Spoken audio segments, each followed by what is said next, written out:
Iniciar a minha exposição de hoje, eu queria convidar todos vocês para acessar minhas redes, minha rede do CA José, para o primeiro encontro de conscientização do espectro autista. Esse projeto, ele está se iniciando esse ano e pretende continuar todos os anos.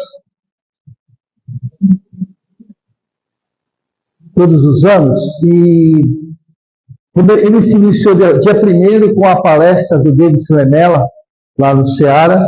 No dia 2 nós tivemos uma roda de conversa com profissionais da área, e nós vamos continuar até o final de abril. E basta entrar em nossas redes sociais, no caso, Newton Júnior, no YouTube, NJR no Instagram, psicanalista no Instagram, e Newton Júnior no YouTube. Mas é muito fácil, se por acaso vocês esquecerem, é muito fácil. Se vocês colocarem primeiro encontro de conscientização do autismo, vai aparecer as postagens, tá bom? Então, hoje, eu quero falar um pouquinho sobre um dos principais projetos que faz com que nós sejamos pessoas melhores. Nós chegamos a esse planeta com um único objetivo, que é nos tornarmos pessoas melhores. E esse projeto é o projeto reencarnatório. Nós passamos algumas décadas, alguns séculos, outros milênios, estão chegando no planeta espíritos milenares, porque necessitam dessa última chance de se tornarem pessoas melhores. Não só melhores para as pessoas, mas principalmente melhor para si.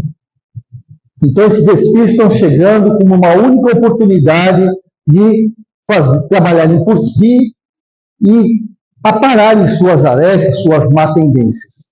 Mas a decisão de cada um de nós. A espiritualidade não impõe nada. Ela nos orienta sempre. O nosso projeto reencarnatório, quem prepara esse projeto são os nossos amigos espirituais, nossos companheiros. Porém, quem avaliza somos nós. Nada nos é imposto.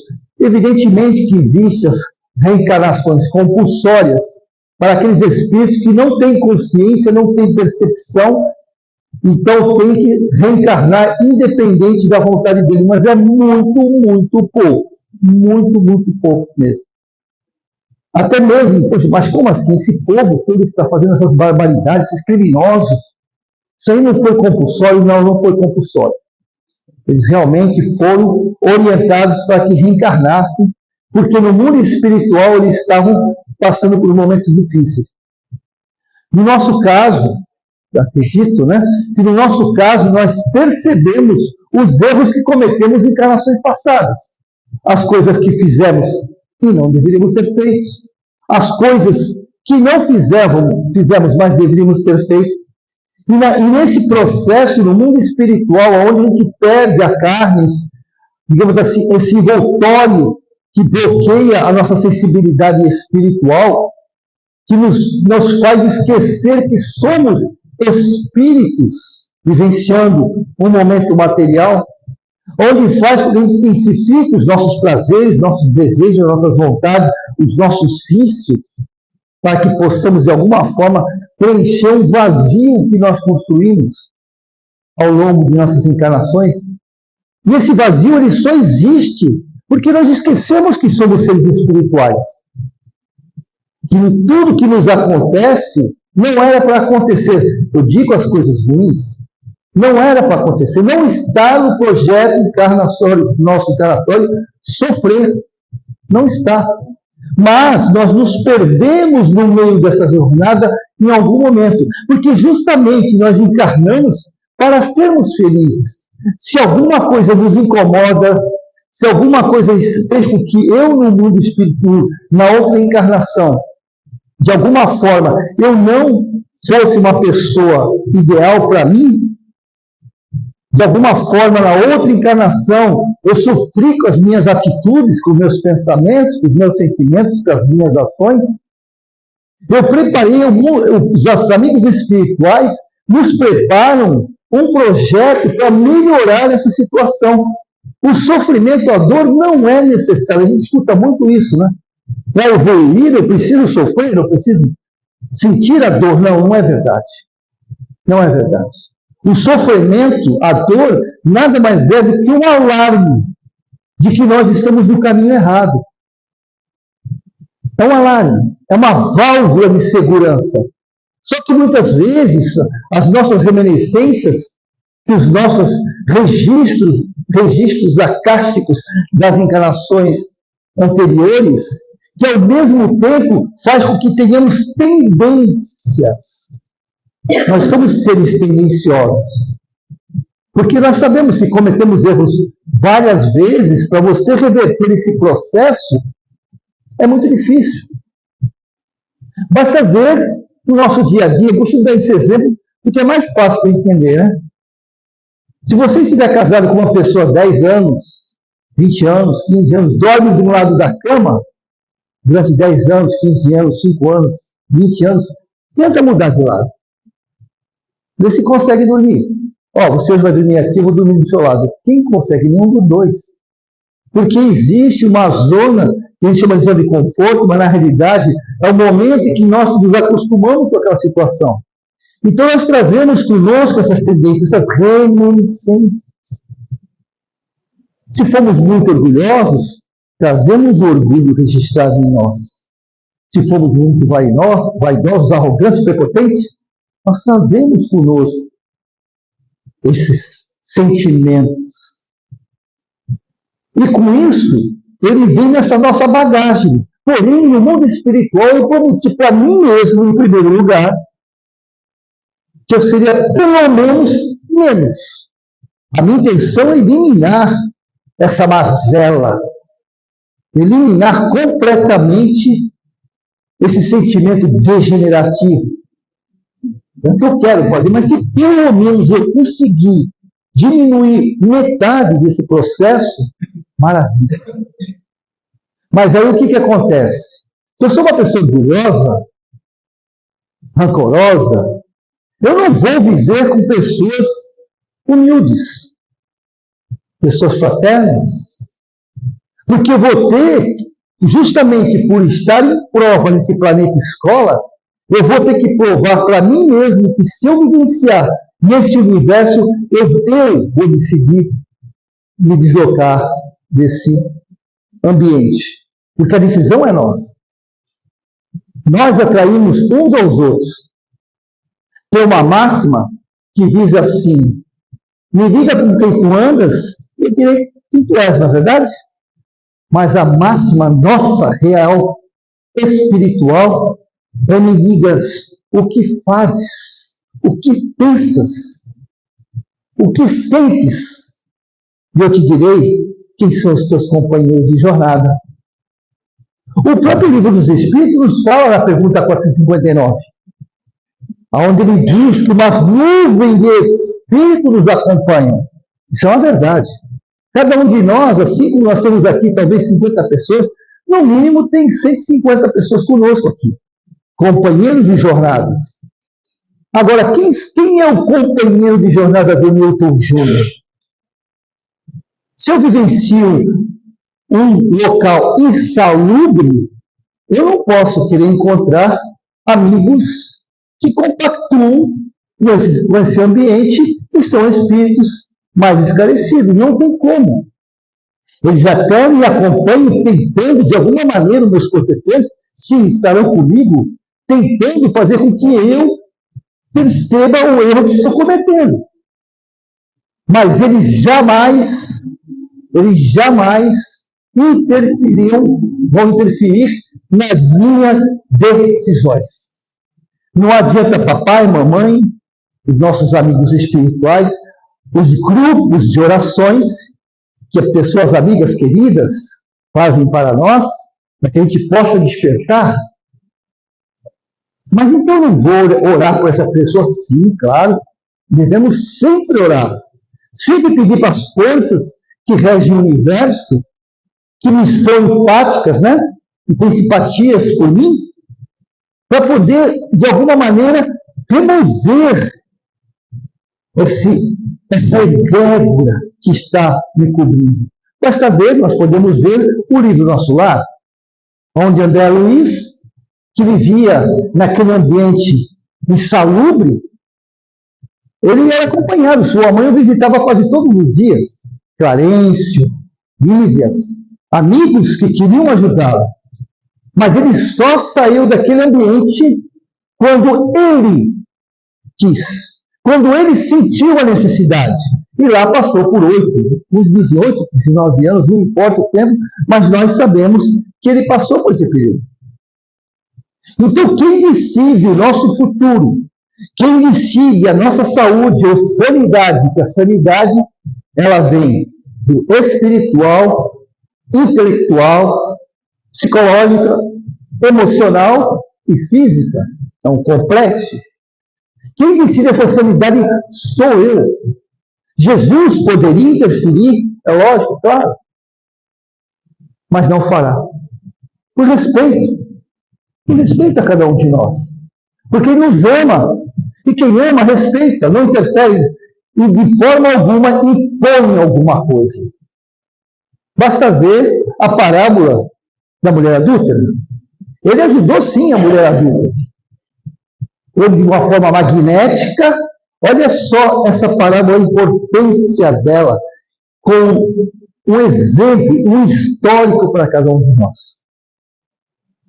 Pessoas que nem a conheciam, não sabiam o que tinha realmente acontecido com ela, simplesmente um zuzuzu, um burbúrio dizia que ela tinha traído o marido, que ela era adúltera, e ela, de alguma forma, foi jogada para julgamento. Um grupo, além dos anciões, dos dos anciões, além deles, um grupo qualquer que viu aquela confusão, perguntou: o que está acontecendo? Não, é uma mulher adúltera. Opa, deixa eu pegar minha pedra. Está nas leis. Está nas leis. As mulheres têm que ser apedrejadas. E o homem também, se por acaso trabalhar ao sábado, mas nós iríamos avaliar se ele tem que ser ou não. Porque a mulher não tinha vez naquela época. A mulher não tinha conversa. E aí eles iam apedrejar ela. Jesus, no seu amor, o que ele fez? Ele magnetizou toda aquela falange de espíritos, não só encarnado, como desencarnado, como diz a pergunta 459, que estavam sendo influenciados para tomarem aquela atitude. Então Jesus, com o seu magnetismo de amor, ele magnetiza e faz uma pequena pergunta, só uma pergunta pequena. Aliás, foi uma afirmação, né? Aquele que não tem pecado, pode atirar. Eu acredito que se eu fizesse isso aqui, né, eu também seria apedrejado. Né? Mas Jesus tinha o seu magnetismo e ele conseguiu penetrar no âmago daquelas pessoas e fez com que borbulhasse a consciência, o remorso, a culpa. E eles largaram as pedras, até mesmo os anciões, autores das leis, aqueles que estão interligados com Deus, viraram as costas e foram embora. Ali ele deu uma lição para todos e para todos nós também. Até os dias de hoje, mais de 2000 anos depois, ainda falamos sobre esse fato. Mas será que nós só falamos? Será que nós absorvemos isso, esse aprendizado, e evitamos fazer isso? Julgar sem conhecer? É uma pergunta que eu me faço, mas eu não vou responder, porque eu sei quem eu sou. E naquele momento, quando ela percebe que não foi apedrejada, ela levanta os olhos e vê que não tem ninguém. Ela, mestre, se foram, não me apedrejaram. E o mestre fala: nem eles não te julgaram. Nem eu também não vou te julgar. Veja bem, Jesus, nosso governador planetário, nosso Messias, o Rabi, não vou te julgar. Porém, ele diz uma frase que até passa desapercebida, quando ele fala assim: vá e não peques mais. O que ele quis dizer com isso?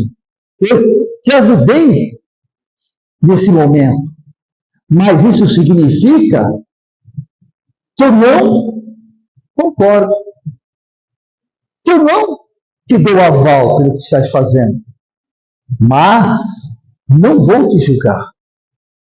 Ao seu tempo, você vai descobrir o teu caminho. Nessas pequenas palavras que ele diz. Jesus faz isso conosco todo momento. Porque o que nós fazemos, o que eu faço diariamente, está completamente contra o seu evangelho. Respeitar, compreender, perdoar. Mas, nossa, não fala essa palavra, pelo amor de Deus. É tão difícil perdoar. É tão difícil esquecer aquela pessoa que me prejudicou e ainda me prejudica. Eu não consigo entender essa mensagem de Jesus. Perdoar os teus inimigos. Amar o teu próximo como a ti mesmo, mas não dá. E a gente justifica. Nós somos seres encarnados. Eu quero. Mas a carne é fraca, né? Porque nós buscamos o perdão de forma errada. Nós achamos que perdoar é esquecer tudo aquilo que aquela pessoa nos fez. Isso não é perdoar. O perdão significa um processo de ressignificação. Compreender que tudo aquilo que aquela pessoa fez, digamos assim, a responsabilidade foi minha.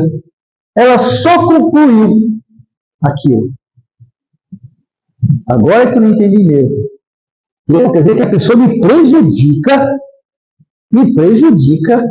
e eu ainda sou responsável por me prejudicar. Acontece que existe uma lei universal chamada lei de atração, que ninguém está livre dela, só mesmo Jesus, né? Ninguém está livre dela. Cada pensamento, cada sentimento, cada emoção que eu gero energia, eu me conecto com aqueles que pensam, sentem, agem e falam como eu. E essa lei de reação, ela faz com que eu atraia situações, não pessoas, situações. Que algumas pessoas não dá para você se afastar dela, são familiares, normalmente são familiares, né?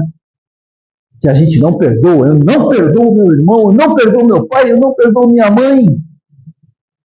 Pelo que ela fez comigo. E aí nós esquecemos da mensagem de Jesus, que através do Consolador prometido, o livro dos Espíritos, por exemplo, que é o livro que responde a todas as nossas dúvidas. Dúvida toda, se você pegar as 1014 perguntas e respostas, alguma delas nos serve. Serve em nossas vidas. Pode tentar. E eu ainda digo o seguinte, abra esmo. Quando tiveres algum problema que os incomoda, que a gente não vê solução, não vê saída, pegue o livro e abre. Que nem a gente faz com o Evangelho, né? Abre o livro dos Espíritos. Aquela pergunta e aquela resposta vai nos levar a um processo que no final a gente vai entender. Porque é assim que funciona. Nada que nos acontece, nada está ali dito no livro dos Espíritos. Nada que nos acontece é por acaso. Nada é injustiça. Porque imagine o nosso Criador, aquele que nos ama, nos castigando. por algo que nós não cometemos? Que lógica tem isso? Eu não sou culpado do que está acontecendo comigo? Ou melhor, eu vou retificar que eu não gosto dessa palavra. Culpa. Eu odeio essa palavra porque essa palavra ela é degenerativa, ela é pesada. Eu não tenho responsabilidade pelo que está acontecendo comigo agora. Não é possível. Eu posso olhar, eu sou uma pessoa boa, não faço mal para ninguém. Como que isso está acontecendo comigo agora? Por que está acontecendo comigo agora? Qual o motivo? Eu sei a resposta, por incrível que pareça.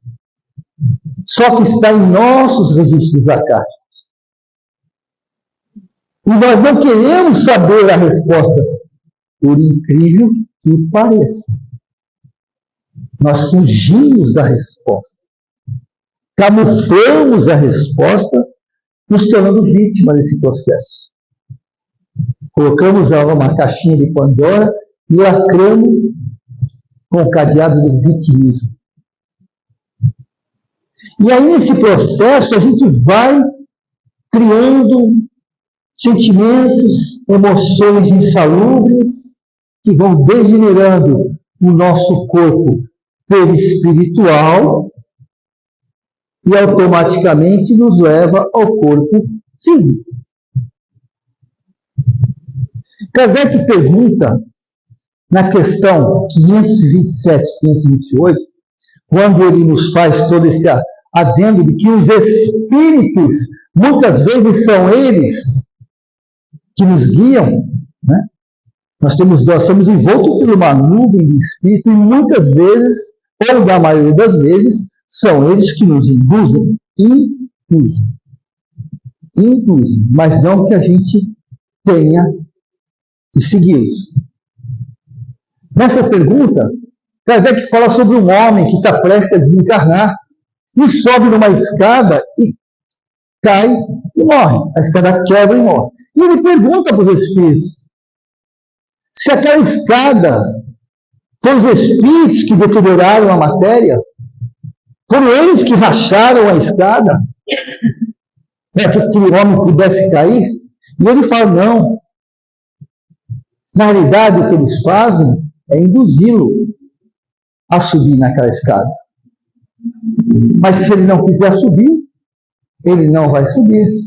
Então ele não vai morrer? Sim, mas não da queda. Passará, talvez, alguns dias, ele terá um infarto, AVC, ou o carro vai pegá-lo. Ele está esquecendo. A mesma coisa que um homem, num dia de chuva, tempestade, se abriga debaixo de uma árvore. E um raio cai justamente onde ele estava. E Kardec pergunta, então foi os seres da natureza, os elementares, que estavam no livro de André Luiz, aonde manipulou e pegou o homem? Não. O raio cairia ali. O homem foi intuído para poder se abrigar da chuva debaixo daquela árvore. Então ele não morreria? Sim. Provavelmente a enchente o pegaria, ou alguma coisa parecida. O que ele quer dizer com isso, o livro dos Espíritos, quer nos alertar? Nós vivemos numa egrégora, um ambiente em que nós construímos. E é esse ambiente que vai nos tornar pessoas saudáveis ou não. Mas o nosso projeto encarnatório é um só. Um só. Sairmos daqui melhor do que como chegamos. Esse é o nosso projeto reencarnatório. E nós não estamos abandonados, porém estamos sozinhos. Não estamos abandonados, mas estamos sozinhos. Eu digo sozinhos porque é as nossas decisões que vão direcionar a nossa vida. É a minha decisão hoje que vai preparar a minha próxima reencarnação. Neste planeta ou fora dele. Todos nós sabemos que vivenciamos hoje, um grande projeto, onde estamos passando de provas e expiações para o regenerativo. Onde a humanidade está passando tudo isso que nós estamos vendo, guerras e mais guerras, que também está no livro dos Espíritos. Pergunta por que Deus, olha só, por que Deus permite as guerras? Ele não quer que as guerras existam. Nós queremos. Porque nós fazemos com que a nossa animalidade, os nossos instintos, prevaleçam sobre o que nós somos. Olha que importante isso, gente. O meu instinto, o instinto do Newton Júnior, prevalece sobre o que eu sou. Ou seja, o que eu estou coberto de escolhas emocionais, provocado pelo orgulho, vaidade, arrogância, prepotência, lutas que me levam a frustrações, que consequentemente me levam a depressão, síndrome do pânico, transtorno de ansiedade e tantos outros sentimentos provocados pelo possível, pelo, digamos assim, um achismo de que estamos fracassando. Então eu esqueço o que sou, o que o Newton Júnior é. O Newton Júnior é maravilhoso, o Newton Júnior é solidário, é fraterno, justo e bom. Eu sou. Nós somos. Vocês são. Até mesmo os criminosos. Porque todos nós, sem exceção, somos a imagem e semelhança do Criador. Se somos, mas nós não estamos. Porque, afinal de contas, somos crianças ainda. Vivemos num berçário terrestre, onde todos esses brinquedos fazem com que a gente desvie do nosso objetivo. O que esses brinquedos que vivenciamos, que preenchem esses vazios existenciais que nós construímos e faz com que nós nos afastemos da nossa essência divina? E aí, eu me perco nessa jornada.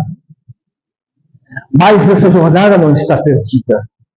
Essa nossa jornada não está perdida nunca, porque nenhum de nós sai menos, mais fracassados, por mais que tenha sido na nossa consciência de que foi um fracasso, não, saímos espíritos melhores. Porque nenhum espírito, ninguém da criação divina regride. Nem mesmo estaciona. Nem estacionar nós estacionamos. Pelo menos um pequeno movimento nós fazemos em prol de nós mesmos. Esse é o nosso objetivo reencarnatório. Nos tornarmos pessoas melhores. Primeiramente,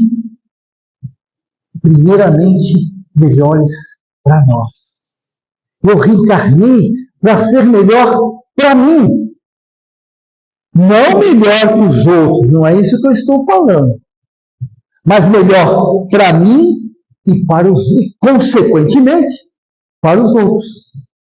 Para os nossos familiares, que são os mais próximos. Porque eu me tornando uma pessoa melhor, com certeza eu serei um exemplo daquilo que Jesus pediu que eu fosse. A candeia dele, a luz, para iluminar aqueles que vivem na escuridão da ignorância. O sal da terra, aquele que preserva aquilo que nós somos. Que Deus, nosso Pai, que Jesus, nosso Mestre, que essa força que rege o universo, esses amigos espirituais que nos acompanham, nossos protetores, guardiões, hoje de guarda, não importa o nome que a gente dê, nossos familiares que estão conosco, e nesse momento, mais do que nunca, estão presentes numa simbiose emocional, possa fazer com que cada um de nós seja essa cadeia, essa luz que Jesus pediu que fosse. Muito obrigado, gente.